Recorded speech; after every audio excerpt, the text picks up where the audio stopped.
покажа как може да си направите такава камера. Като отидете тук, спектейтвате, и се връщате. Сега, първо, ето за тази команда, където си гифате за малата глава, където да я направите като камера, ще има долу в описанието. И така, първата команда тук е бутона, който се намира, ето сега ще го покажа. Ето го, бутона, който задейства тук. И първата команда е да се телепортнете самият плеер, да се телепортне на координатите на камерата. Втората команда е Game Mode, Spectator, самият плеер. После тук Heal, съответния плеер 3. Тук репитерите трябва са на Mark, ето вижте как е.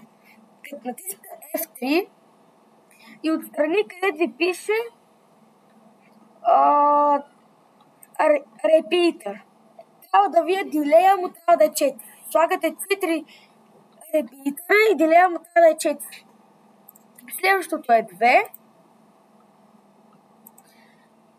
Чакайте, че тук малко. Тук пак трябва му е на 4, само слагате 3 и тук му е 1. После, докато това се изпълнява това, където тук са 1, 2, 3, 4, 5, 6, 7, 8 такива репитери, където са на